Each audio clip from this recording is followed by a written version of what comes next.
हाँ जी महाराज, स्वागत है आपका। वाहेगुरु जी की फतेह। निहाल कर लिया आके दर्शन में। ये आसन डालो, पहले बैठा लो। आसन डालो महाराज जी। आज गुरु तेग बहादुर जी का शहीदी दिहाड़ा है जी। तो रात दर्शन के लिए विशेष मन बना जी। और दूसरा आज हमारे मन में था 10वें पातशाह जी की गुरबाणी में एक सिद्धि के बारे में लिखा है। अच्छा। चेत धरे सारी वृषभान की कुमारी, जस ही को मनो बारी, ऐसी रची है न को दई। रंभा उर्वशी और सची, सो मंदोदरी पे, ऐसी प्रभा का की, जग बीच ना कछ भई। आहा। मोतिन के हार गरे डार, रुचि सो सुधार, कान्ह जू पे छली, कवि श्याम रस के लई। सेतै साज साज चली, सांवरे की प्रीति काज, चांदनी में राधा मालूम चांदनी सी हो गई। दल्ले दल्ले। श्री वाहेगुरु जी की फतेह। वाह। हाँ, गुरु जी की बहुत कृपा। ये तो श्री जी का, ये हमारे लिए अपना एक वस्त्र जो है पहले नीचे बिछा के, और एक ऐसे लाओ, एक वस्त्र लाओ। महाराज जी यकीन नहीं हो रहा कि आपके दर्शन कर रहे हैं। अरे हमें यकीन नहीं हो रहा कि आप इतनी सुंदर भेंट लाए। आप इसको वहां आसन बिछा के और ऊपर सम्मान से, हाँ, प्यारी जी की बात, प्यारी जी विराज विराज। धन्यवाद। हाँ, धन्यवाद। वो श्वेत वाली जो प्रसादी है, सुनिए, तो बहुत सुख मिला, बहुत सुख मिला। हाँ, सबको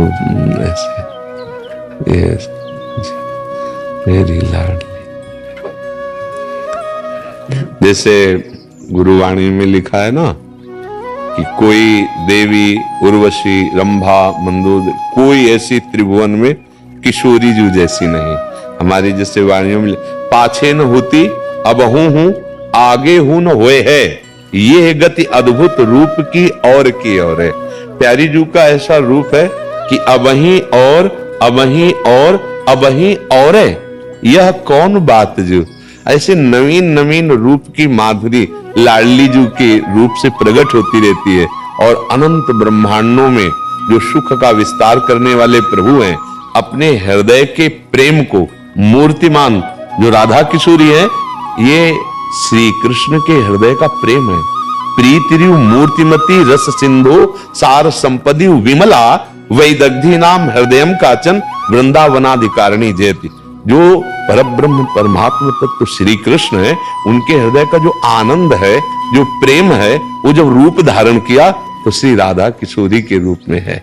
हाँ, ये जो प्यारी जू के चरणार बिंद का आश्रय लेकर हम उपासना करते हैं, इसका मतलब हम प्रेम की उपासना करते हैं।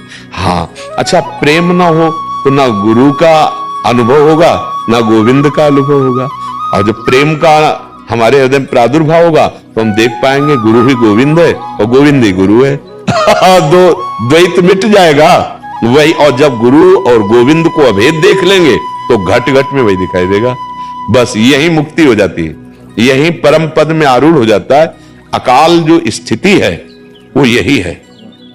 जो अकाल स्थिति है, कालातीत स्थिति, जैसे हम शास्त्रीय शब्दों में कहते हैं कालातीत, गुणातीत, उसे जैसे अकाल, वो अकाल पुरुष है। ये कालयुक्त है, ये समय से नष्ट हो जाएगा। लेकिन इसी में जो घट घट में व्याप्त है वो अकाल पुरुष, जो गुरुवाणी जी कह रहे, वो अकाल पुरुष है। और उसकी प्राप्ति प्रीति से होती है। प्रेम, हम जैसे संतों से प्रेम करते हैं, गुरुवाणी से प्रेम करते हैं, तो हमारे हृदय में जब प्रेम प्रकट होगा तो वही गुरु है। प्रीति ही गुरु है, प्रीति ही गोविंद है। हाँ, जिल प्रेम। अब ये प्रेम दुर्लभ वस्तु है। जानकारी हो जाना और उसकी चर्चा कर लेना, चर्चा सुन लेना परम पवित्र है, पर प्रीति होना, ये थोड़ा। प्रीति हम देह से करते हैं, प्रीति हम भोगों से करते हैं, इंद्रिय मन की विलासिता से करते हैं। यदि गुरुवाणी जी की कृपा हो जाए और हम नाम से प्रीति कर लें, बस निहाल हो जाएगा। नाम से अगर प्रीति, आप लोग तो नारा भी जो बोले जो बोले सो लिहाल, सत्य श्री अकाल, वो सत्य है, वो महान वैभव स्वरूप परमेश्वर है, और वो कालातीत है। जो बोले सो निहाल, जो बोले तो आनंद मगन हो जाए, संपूर्ण विषयों पर विजय प्राप्त कर ले। हाँ, वही विषयों पर जब तक थोड़ी भी प्रीति है तब तक गुरु तत्व में प्रीति नहीं होती, और जब तक प्रीति नहीं होती तब तक जीवन अधूरा रहता है। बड़ी कृपा करी, बड़े दर्शन दिए। और सुनो, श्री जी की माला लाओ और सिर्फ सब प्रसाद श्री जी। हमारे हृदय ऐसे होता है, क्या आपका स्वागत करे, कैसे करे। हमारे धन्य हो गए। हाँ, धन्य तो आपने किया, आप आकर दर्शन दिए, ये हमारे सौभाग्य उदय किए आपने। मैं ऑस्ट्रेलिया से आया था अपने बच्चों के साथ, मैंने सोचा जहाज से उतरते पहले आपके दर्शन करने जाऊंगा, पर थोड़ा सा लेट हो गया। बड़ी कृपा की आप दर्शन। और क्या सेवा करें आप? कृपा रखो, बस प्रेम की कड़ी दे दो। आप तो प्रेम स्वरूप ही है। थोड़ी चढ़ते चढ़ते नीचे हो जाता है काम। सीढ़ी चढ़ते चढ़ते कभी नीचे कभी ऊपर हो जाता। नहीं, हम लिफ्ट में बैठे हैं। हमें चढ़ना ही नहीं है, डायरेक्ट फ्लोर पे खुलेगी जाके। ले वाहेगुरु का खालसा, वाहेगुरु की फतेह, वाहेगुरु का खालसा, वाहेगुरु की फतेह। इसमें हम कहीं नहीं चढ़ रहे हैं। वाहेगुरु का प्रताप, हम लिफ्ट में बैठे, गुरुदेव की कृपा रूपी लिफ्ट पे, गुरुवाणी की कृपा में हम चल रहे हैं। तो हमको कोई गिरा ही नहीं सकता, क्योंकि हम चलते होते तो गिर जाते, लेकिन हमको चलाया जा रहा है, और जो हमें पकड़े हैं वो बहुत बलवान है, वो हमको गिरने नहीं देंगे, बस ये विश्वास रखना है। हाँ, हम बैठे हैं उनकी कृपा पे, कृपा रूपी लिफ्ट में बैठे हैं, और उन्होंने बटन दबा दी है।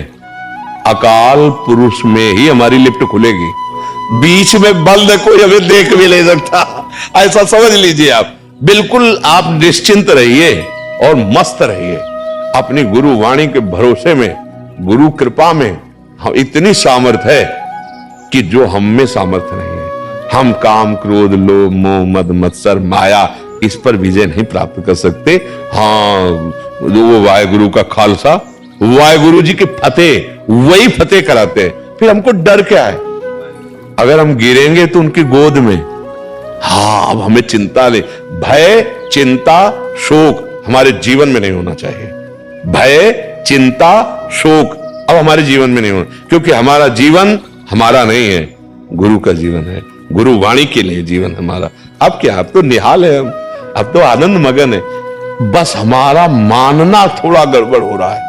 अभी हम अपना कोई अस्तित्व रखे हुए हैं, है ना? इसीलिए मुझे लगता है मैं कभी नीचे जा रहा हूं, कभी ऊपर जा रहा हूं। और अस्तित्व दे दीजिए तो आप केवल ऊंचे जा रहे हैं, नीचे गिरने का सवाल ही नहीं उठ सकता, क्योंकि जिस सत्य वस्तु के हम आश्रित है वो हमें गिरने नहीं देगा, वो हमारी फतेह करवा देगा, वो निहाल करवा देगा। हमारा स्वरूप भी मूर्त नहीं है, अमूर्त ही है। तो वो जो अमूर्त है वो अकाल है, वो कालातीत है, उसको कोई गिरा नहीं सकता। इसको गिरा सकता है, और ये गिरेगा, ये नष्ट होगा, आज नहीं तो कल हो जाएगा। नहीं हो जाएगा। अपने को कभी नहीं मानना कि मैं कभी नीचे फिसल रहा हूं, नहीं मानना। मान लेंगे तो फिर गड़बड़ हो जाएगा। मान्यता में सब कुछ है। अगर हम नीचे गिर रहे हैं तो इसका मतलब अभी हमने हाथ नहीं पकड़ाया, अभी हम उनकी कृपा में नहीं। तो हमको ये शब्द अब कभी नहीं निकालना, कभी नहीं निकालना। हाँ